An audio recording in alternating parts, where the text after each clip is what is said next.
le secret pour réussir à développer et à utiliser ses perceptions en conscience. Parce qu'il y a un secret, bien sûr, il y a toujours un secret.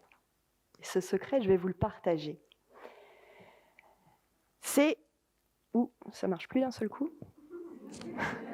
Bon, ok, je partage pas le secret. Ok.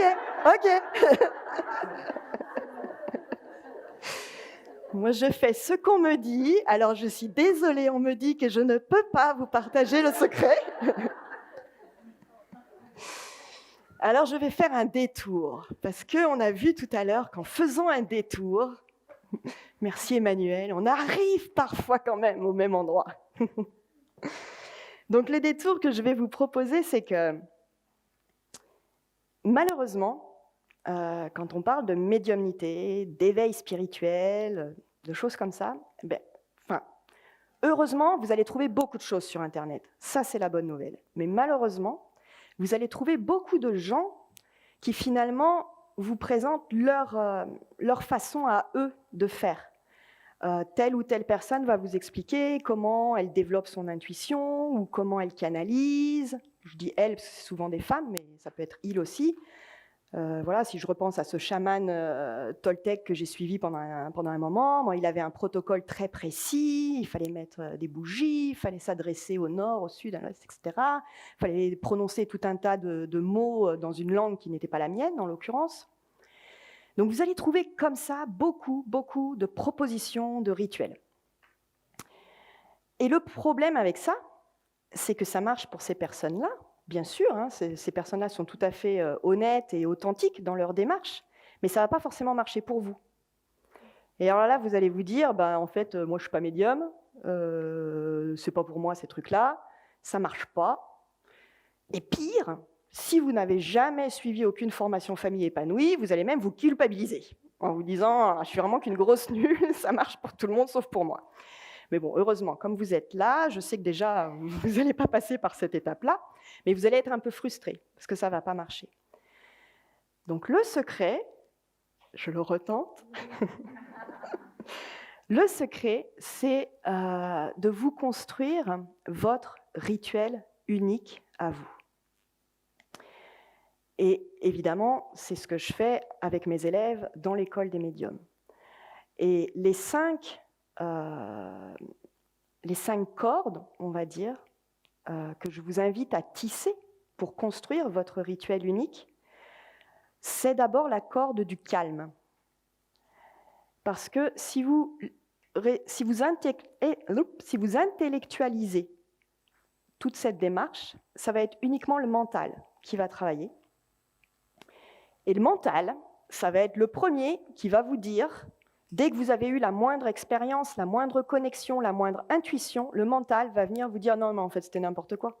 C'est parce que tu as regardé un film hier soir, ou c'est parce que tu as lu ça dans un bouquin, c'est pas possible. » Voilà, le mental revient immédiatement vous mettre face à des contradictions et vous faire douter. Alors le mental, il est quand même très utile parce qu'il vous met en action. Et moi, la médiumnité que je transmets, c'est pas une médiumnité pour aller planer, et se faire plaisir, faire des voyages astro, etc. Même si ça peut être une forme de voyage en ce moment, peut-être. Mais bon, c'est pas ce que je transmets. Pour moi, ce qui est intéressant, c'est d'aller capter des messages, mais pour les utiliser dans votre vie concrète, à vous. Pour avoir des réponses, pour aller mieux, pour aller vers plus de bien-être, ou pour aider les gens autour de vous. Soit votre famille, parce que vous les aimez, soit parce que vous êtes coach ou thérapeute, vous allez vouloir aider vos clients. Même si vous travaillez en entreprise, ça va vous aider aussi dans votre entreprise à prendre les bonnes décisions.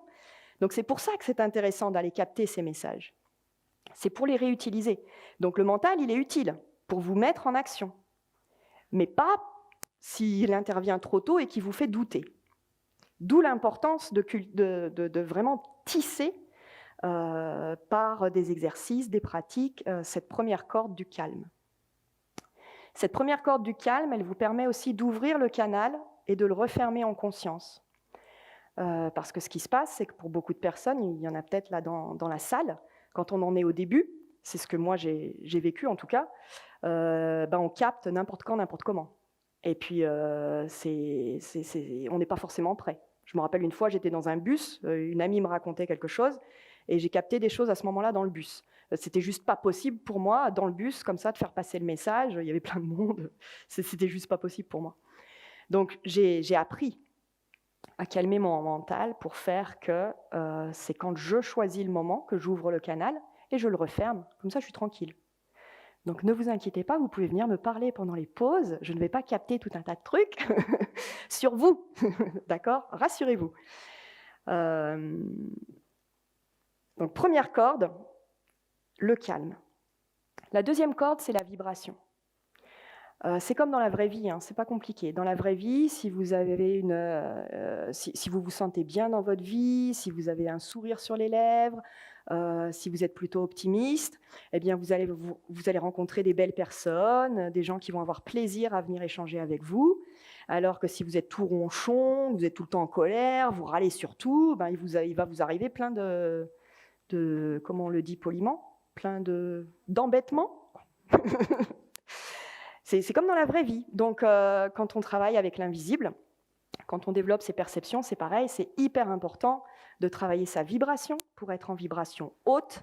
Comme ça, on va capter des informations qui sont là pour nous aider. On va rentrer en contact avec des entités qui sont... je me rends compte que j'utilise un vocabulaire qui est peut-être hyper perché, mais bon, c'est pas grave. Mon expression tout à l'heure, c'était « faut pas couper la poire en deux », là. Donc, je coupe pas la poire en deux, j'y vais à fond. Donc, vous allez rencontrer des entités qui sont là pour vous aider, pour vous guider, d'accord ? Moi, ça fait plusieurs années maintenant que j'ai assumé ma médiumnité. Je n'ai jamais, jamais, jamais rencontré quoi que ce soit qui me fasse peur, qui soit négatif ou voilà, qui soit noir. Jamais. Donc vraiment, cette deuxième corde, c'est la vibration.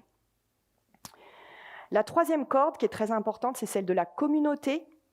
Vous le savez, ici, vous êtes réunis donc, dans cette communauté famille épanouie. Vous savez à quel point c'est important de ne pas rester seul. Comme je vous le disais tout à l'heure, c'est un des 2 facteurs de blocage quand on reste seul ou quand on parle aux mauvaises personnes. Donc là, évidemment, dans l'école des médiums, on a une communauté de médiums et on peut parler de tout ce qu'on vit, de toutes les expériences qu'on traverse. Il n'y a jamais aucun jugement. Et on est là pour aider avec bienveillance, pour avancer sur son chemin. Et on a même le droit de dire qu'on ne capte rien, que ça ne marche pas, qu'il n'y a rien qui se passe. Et nous, on va être là pour rassurer et pour permettre au chemin de se faire. C'est vraiment un accompagnement initiatique. La 4e corde que je vous invite à tisser pour créer votre rituel unique, c'est celle de l'expérience. Donc faire des expériences, que ce soit au sein de l'école des médiums ou ailleurs, faites des expériences, testez, expérimentez. Si vous êtes attiré par ça, si aujourd'hui j'ai allumé une petite flamme à l'intérieur de vous qui se dit « ouais, je vais arrêter d'être 100% rationnel et je vais aller ouvrir un petit peu cette partie-là en moi », vous allez voir que comme par hasard, vous allez recevoir des invitations à des stages divers et variés, à des ateliers divers et variés. Ça va venir, c'est sûr. Allez-y, testez, expérimentez. Ça fait vraiment partie du chemin, cette expérience. Donc moi, ce que j'ai souhaité au sein de l'école des médiums, c'est vraiment de réunir, je ne suis pas seule, il y a d'autres médiums, d'autres intervenants au sein de l'école, et c'est vraiment de réunir dans un seul et même lieu un maximum de pratiques et d'expériences qui sont... j'allais dire valider, c'est pas le plus joli des mots, mais en tout cas des personnes dans lesquelles moi j'ai confiance, qui partagent les mêmes valeurs que moi. Donc ça ne veut pas dire que mes valeurs sont meilleures que les autres, mais voilà, ça veut dire que si vous avez envie d'être dans mon univers, au moins vous savez qu'une fois que vous y êtes, toutes les personnes qui vont venir partager un savoir ou une expertise ou des expériences, bien au moins vous êtes en sécurité et dans un cadre qui répond à des valeurs, en tout cas qui sont partagées au sein de cette communauté.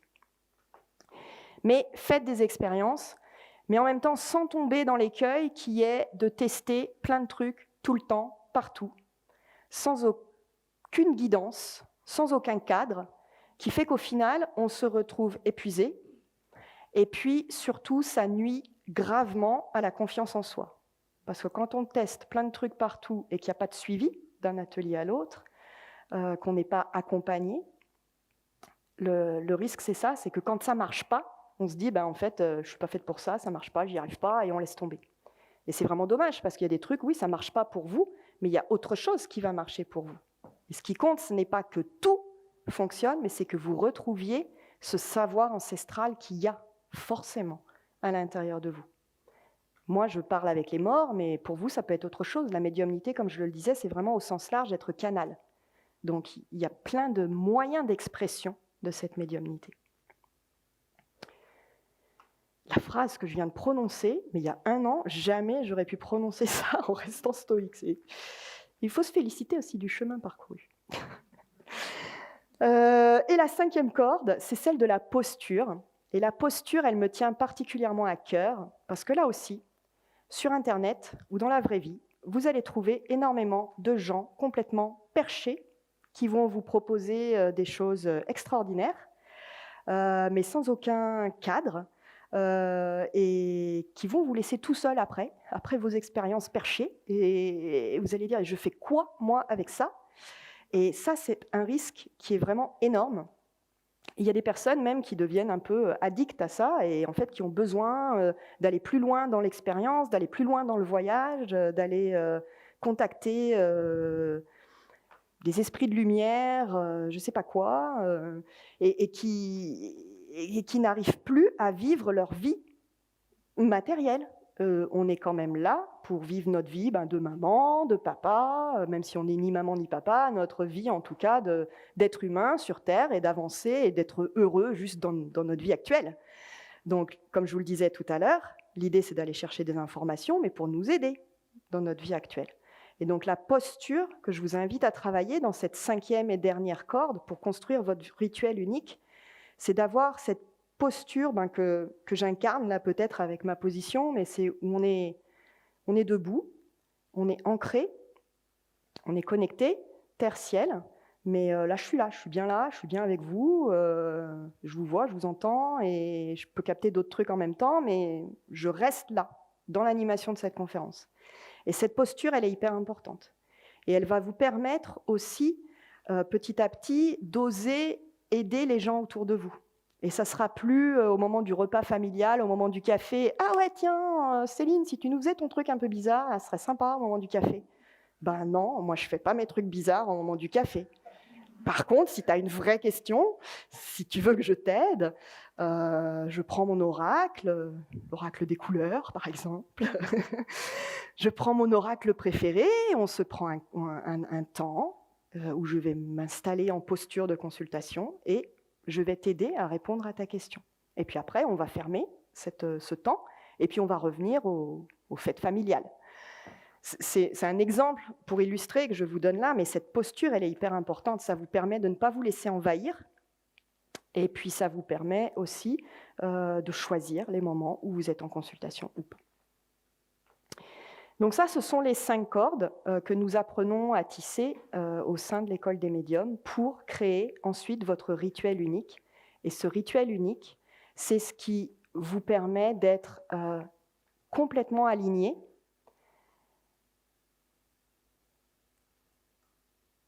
et d'avoir une fluidité dans votre vie que je ne saurais expliquer avec des mots, mais qui fait que la bonne personne se présente au bon moment, que vous choisissez la bonne action, et que du coup, il vous reste plein de temps libre pour faire ce que vous avez réellement envie de faire.